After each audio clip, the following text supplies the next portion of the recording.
শুভ সন্ধ্যা, আপনাদের সাথে আছি তৌফিকা রহমান। প্রিয় দর্শক শ্রোতা, গ্রীষ্মের এই সন্ধ্যায় সবাইকে আমন্ত্রণ জানাচ্ছি প্রতিদিনের সান্ধ্য আয়োজন শুভ সন্ধ্যার আজকের আয়োজনে।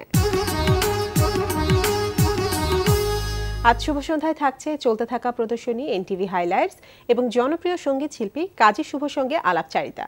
প্রথমেই চলতে থাকা প্রদর্শনী।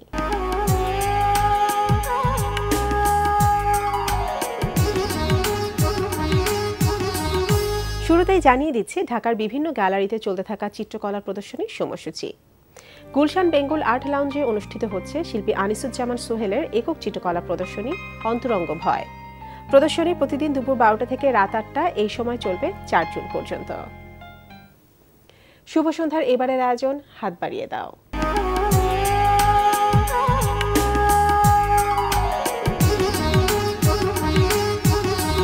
শুভ সন্ধ্যায় হাত বাড়িয়ে দেওয়ার আবেদন দেখে আপনারা যারা সহযোগিতার হাত বাড়িয়ে দিয়েছেন তাদের প্রত্যেকের প্রতি আন্তরিক কৃতজ্ঞতা।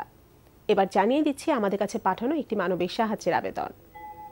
মাদারীপুরের কালকিনি থানার সাহেবপুর গ্রামের মোহাম্মদ অনিকের 2টি কিডনি অকেজো হয়ে গেছে। বিশেষজ্ঞ চিকিৎসকদের মতে মোহাম্মদ অনিককে সুস্থ করে তুলতে হলে জরুরি ভিত্তিতে কিডনি ট্রান্সপ্লান্ট করা প্রয়োজন। এতে চিকিৎসার জন্য প্রচুর অর্থ খরচ হবে, যা তার পরিবারের পক্ষে বহন করা সম্ভব নয়। তাই তার পরিবার মোহাম্মদ অনিকের চিকিৎসার জন্য দেশের সকল হৃদয়বান মানুষদের কাছে চিকিৎসার সহায়তা কামনা করেন। কিডনি রোগে আক্রান্ত মোহাম্মদ অনিককে বাঁচাতে এগিয়ে আসুন, সাহায্যের হাত বাড়িয়ে দিন। সাহায্য পাঠানোর ঠিকানা মোহাম্মদ রেজাউল করিম, সঞ্চয় হিসাব নম্বর 12230, ইসলামী ব্যাংক ধানমন্ডি শাখা, ঢাকা। এবার এনটিভি হাইলাইটস।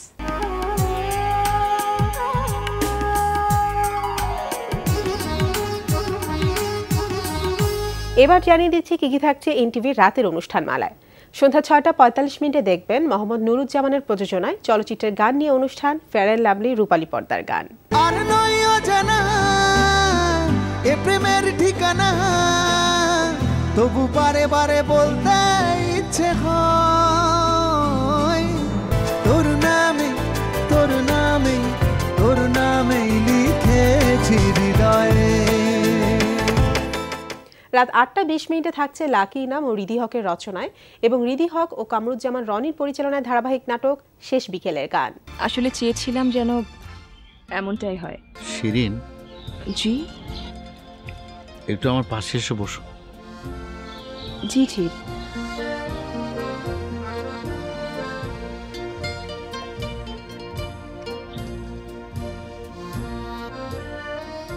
আমার মেয়ে ইলা দেখতে ঠিক তোমার মতো। রাত 9টায় প্রচার হবে ওয়াহিদুল ইসলাম শুভ্র পরিচালনায় রান্না বিষয়ক প্রতিযোগিতামূলক অনুষ্ঠান রূপচাঁদা the daily star super chef.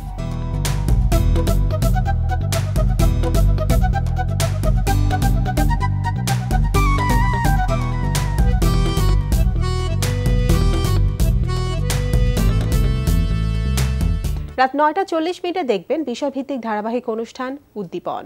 প্রত্যেকদিন বউ বাচ্চা নিয়ে গালি শুনতে ভালো লাগে না স্যার? আপনি ম্যানেজার হইছেন, একদিনও টার্গেট ফিল আপ করতে পারেন, আমি কি আপনাকে আদর করব? আজব, এটা তো কম্পিটিশন মার্কেট। আপনি কি এমন বেতন দেন যে আমার পোলাপান একবার জান দিয়ে কাজ করবো? কয় টাকা বেতন লাগবে? চাকরি গেলে তো আবার বুঝবেন কোন দিক দিয়ে আসার কোন দিক দিয়ে যায়। করুন না আপনার চাকরি। ব্ল্যাকমেল করেন আমাকে, ব্ল্যাকমেল। রাত 12:10 থাকছে টক শো এই সময়।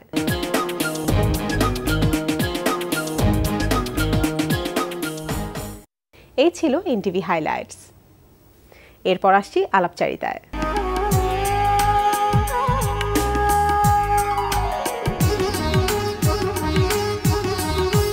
প্রিয় দর্শক, আমাদের আজকের অতিথি এই সময় জনপ্রিয় সঙ্গীত শিল্পী কাজী শুভ। সঙ্গীত নিয়ে ব্যস্ততা সম্পর্কে জানতে চলুন কথা বলি সঙ্গীত শিল্পী কাজী শুভ সঙ্গে। শুভ সন্ধ্যা। Thank you. কেমন আছেন? আলহামদুলিল্লাহ, খুব ভালো। তো কেমন কাটছে গানকে ঘিরে আপনার ব্যস্ত সময়? সব ব্যস্ততা তো গানকে ঘিরেই, কারণ যেহেতু এটা আমার প্রফেশন, আর গানের মধ্যে থাকতেই আসলে ভালো লাগে। আর প্রতি অকেশনেই অনেক গান রিলিজ হয়, তো ওই কাজগুলো নিয়ে ব্যস্ত থাকতে হয় মূলত। আচ্ছা, তো সম্প্রতি আমরা আপনার কাছ থেকে একটা অ্যালবাম পেয়েছি, যে পহেলা বৈশাখী, সেই অ্যালবামটি সম্পর্কে আমরা প্রথমে একটু জানতে চাচ্ছি। পয়লা বৈশাখে বেশ কিছু মিক্সড অ্যালবামে অনেকগুলো গান গেয়েছি। আচ্ছা, তাও মানে সব মিলিয়ে দেখা গেল যে 20-25টার মতো গান হবে। এগুলো সবই মিক্সড অ্যালবামের গান। মিক্সড অ্যালবামে। আর স্পেশালি আমি যে অ্যালবামগুলোর কথা বলবো সেটা এর মধ্যে উল্লেখযোগ্য একটা অ্যালবাম হচ্ছে তোকে ছাড়া রাত। ওখানে আমার 4টা গান ছিল, এছাড়া আমার সাথে এফ এ সুমন ছিল। টোটাল 8টা গান ছিল। কি ধরনের গান ছিল সেগুলো? সেগুলো ম্যাক্সিমামই সফট মেলো টাইপের গান ছিল আর কি। আর এছাড়া আনন্দের গান 3 নামে একটা অ্যালবাম ছিল, সেখানে বিশ্বজিৎ দা ছিলেন, আমি ছিলাম, আরও অনেক ছিল আর কি। আচ্ছা, আর মিক্সড অ্যালবামে কাজ করেছেন আরো কারা কারা কাজ করেছে আপনাদের সাথে সেখানে?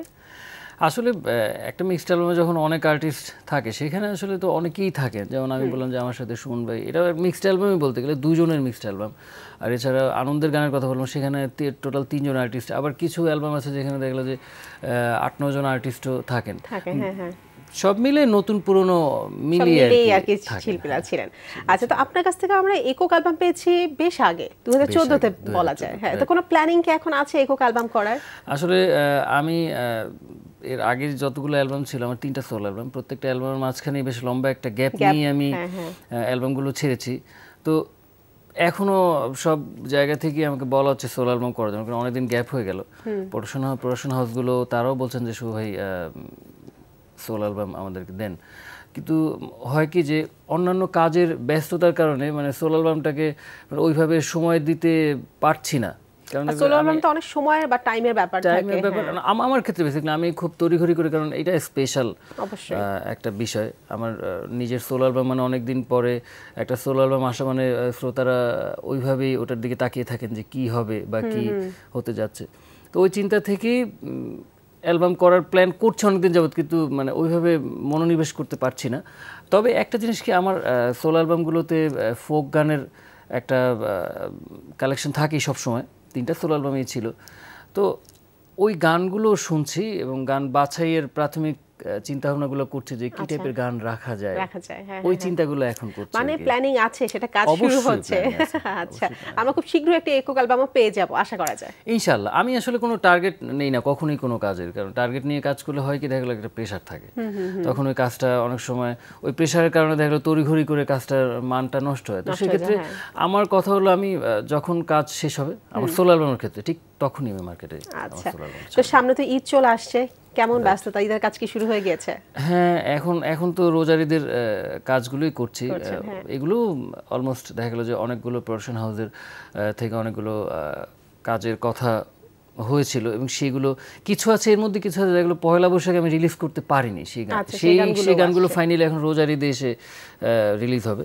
তো এরকম বেশ কিছু কাজ করছি। তো সেই গানগুলো কি সফট মেলোডি টাইপেরই গান হবে নাকি একটু অন্য ধরনের? এগুলো ম্যাক্সিমামই মৌলিক গান, তো দেখা গেলো এর মধ্যে অনেক গানই আমার ম্যাক্সিমামই আমার সুর করা থাকবে। তো সেক্ষেত্রে অবশ্যই মৌলিক গান, সফট মেলো বা ওই টাইপের গানই থাকবে। হয়তো বা চেষ্টা করবো এর মধ্যে 2-একটা ফোকও রাখার, মৌলিক ফোক রাখার চেষ্টা করবো। আচ্ছা আচ্ছা, তো আমরা কথা বলছি, আরো কথা বলবো, একটা গান আমরা শুনে ফেলি তাহলে ভালো হয়। ওকে, আমি একটা অ্যালবামের কথা বললাম যে বৈশাখে একটা অ্যালবাম রিলিজ হয়েছে আমার, তোকে ছাড়া রাত। ওই অ্যালবামের একটা গান একটু গেয়ে শোনাচ্ছি। এটা ফয়সাল রাব্বিকের লেখা ছিল, আমার সুর এবং রাফির কম্পোজিশন ছিল। শুনি আমরা। ধীরে ধীরে চুপি সারে কখন যে ছুঁয়ে ছুঁয়ে মন, হাজারো ভিড়ে লাগে শুধু তোমাকে আপন। কোনো কিছু চাই না আমি, তোমাকে চাই, ভালোবেসে যাব, আর কোনো চাওয়া নাই। কোনো কিছু চাই না আমি, তোমাকে চাই, ভালোবেসে যাব, আর কোনো চাওয়া নাই। বাহ, চমৎকার, খুবই সুন্দর।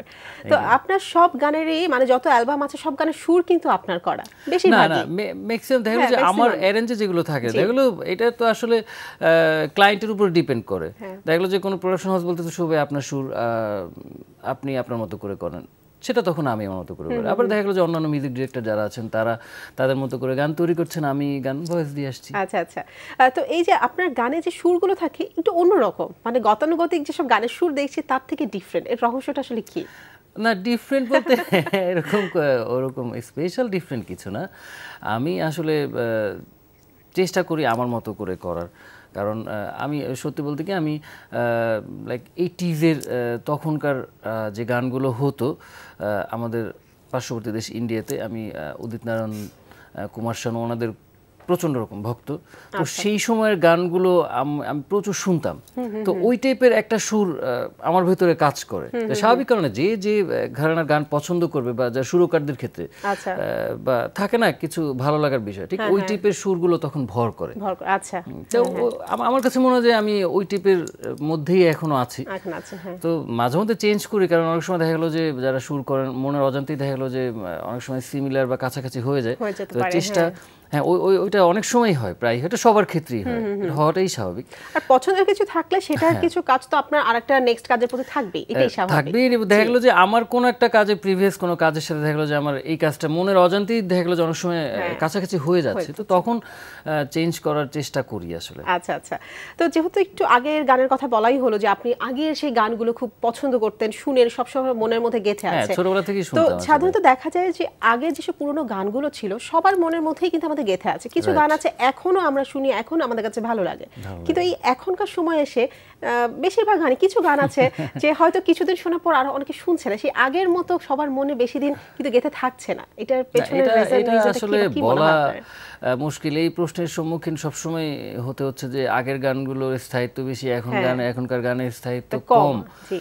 এটা আসলে হয় কি, তখন মানে সবকিছুই একটা সময় আসে, যত দিন যাচ্ছে তত দুনিয়া ছোট হয়ে আসছে। আগে চ্যানেল ছিল শুধু বিটিভি, এখন চ্যানেল অনেক।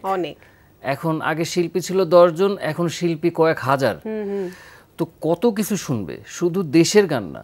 আমি এখন হাতের মুঠোয় আমি ইউটিউব, আমার মোবাইলের মধ্যে ইউটিউব, আমি একটা ক্লিক করলে সারা বিশ্ব শুনতে পাচ্ছি। মানুষ মানে সময়ই নেই মানুষের। আমি বলবো যে শ্রোতারা গান শোনেন, আমাদের গান শোনেন এত ব্যস্ততার মধ্যে, আমি বলবো যে এটা আমরা লাকি। আসলে হয় কি, একটা গান শুনছি খুব দ্রুত, দেখা গেলো আবার ক্লিক কাছে, তো সব তো হাতের, আবার দেখা যাচ্ছে একসাথে তো অনেক গান শোনা, অনেক গান শোনা যাচ্ছে। হ্যাঁ, দেখা গেলো কোনটা ভালো লাগছে কি লাগছে, এর ভেতরেই দেখা গেলো যেটা একটু হলেও ভালো লাগবে সেটা কিন্তু শুনছে মানুষ, ভালো লাগলে সেটা শুনছে, এবং গান কিন্তু আগের চেয়ে মানুষ বেশি শুনছে। আর কোনো গান স্থায়িত্ব থাকবে কি না থাকবে সেটা আজ থেকে 20 বছর পরেই বোঝা যাবে যে এই গানটা টিকে আছে কি না। আজকে দিন আমরা আপনার কাছে একটা জিনিস জানতে চাচ্ছি যে আসলে আপনার শুরুটা কিভাবে হয়েছিল, সেটা কি ছোটবেলা থেকে? আমি আসলে আমি বলবো যে আমার জেনেটিক্যালি আমি পেয়েছি গান বাজনা, কারণ ছোটবেলা থেকে গান শিখিনি, যেটা শিখেছিলাম সেটা ছিল তবলা। আমি প্রাতিষ্ঠানিকভাবে অনেকদিন তবলা শিখেছি, স্টেজে একসময় তবলা বাজাতাম। আর হয় কি, আব্বা গান করতেন, ভাই বোন সবাই গান করতেন, ওই একটা এনভায়রনমেন্ট ছিল, বাসায় একটা গান বাজনার এনভায়রনমেন্ট ছিল। তো যখন স্কুল কলেজে যেতাম তখন একটু একটু গলায় বন্ধু মহলে বসে একটু গান টান করতাম, তো তখন বন্ধুরা খুব ইন্সপায়ার করতো, তো ভালোই গান গাস না কেন। স্কুল কলেজে তখন একটু ফাংশন হলে একটু গান গাইতাম, তো তখন বন্ধুরা বা টিচাররা খুব শুভ তুমি তো ভালো গান গাও, এই মনের ভেতরে আর কি জাগতে থাকে, এই করে করে আর কি গাইতে গাইতে গাইতে। আচ্ছা, তবলা বাজানো হয় এখনো? হ্যাঁ, এখনো বাসায় নিজের মতো করে প্র্যাকটিস করি মাঝে মধ্যে, দেখলে যেহেতু এটা দিয়ে আমার শুরু। এবং আমি বলবো যে আমি অনেক লাকি, কারণ তবলা বলবো যে ওয়ার্ল্ডের বেশ কিছু ইনস্ট্রুমেন্টের মধ্যে এটা খুব কঠিন একটা বাদ্যযন্ত্র।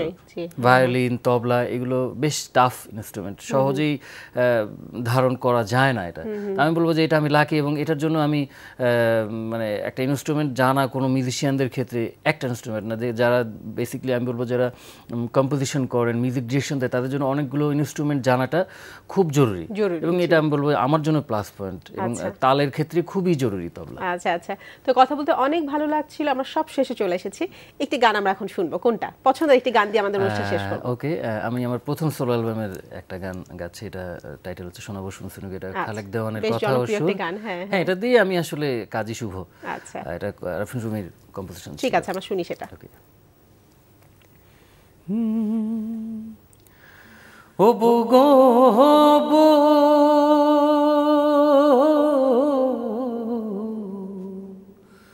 সাড়ে 3 হাত মাটির ঘরে বাসরটা দিবে সাজিয়ে, যে ঘরে থাকবা দিন রজনী। ও বুগো বো 3.5 হাত মাটির ঘরে বাসরটা দিবে সাজিয়ে, যে ঘরে থাকবা দিন রজনী। নাই বিছানা নাই মশারি, সঙ্গে নাই তোর স্বামী, নিতে আইলে নাই ওর যাইবানি। শোনাবো শুনশনি গো, শোনাবো শুনশনি, নিতে আইলে নাই ওর যাইবানি। ও বউ গো বউ, ছেড়ে গেলে আত্মা জামাই, মাটির দেহের কিসের বড়াই, ফাঁকা দেহের বিচার করবে কে? আত্মার সাথে তোর প্রীতি দেওয়ানে কয় সজনী, নিতে আইলে নাই ওর যাইবানি। শোনাবো শুনশনি গো, শোনাবো শুনশনি, নিতে আইলে নাই ওর যাইবানি। বাহ, চমৎকার। শুভ সন্ধ্যা আসার জন্য আপনাকে অনেক অনেক ধন্যবাদ। আপনাকে অনেক ধন্যবাদ, এনটিভিকেও অনেক ধন্যবাদ। খুবই ভালো লাগে শুভ সন্ধ্যায় আসতে। Thank you. প্রিয় দর্শক, কথায় কথায় আমরাও চলে এসেছি অনুষ্ঠানের শেষ প্রান্তে। আমাদের সঙ্গে যোগাযোগের ঠিকানা প্রযোজক শুভ সন্ধ্যা, এনটিভি, বিএসসিসি ভবন, 7 তলা, 102 কাজী নজরুল ইসলাম এভিনিউ, কারণ বাজার, ঢাকা 1215। আমাদের ইমেইল অ্যাড্রেস shubhosandha@ntvbd.com। প্রিয় দর্শক, এনটিভিতে সম্প্রচারিত সংবাদ ও অন্যান্য সকল অনুষ্ঠান দেখতে লগ ইন করুন www.ntvbd.com এ। সবাই ভালো থাকুন, নিরাপদে থাকুন। শুভ সন্ধ্যা।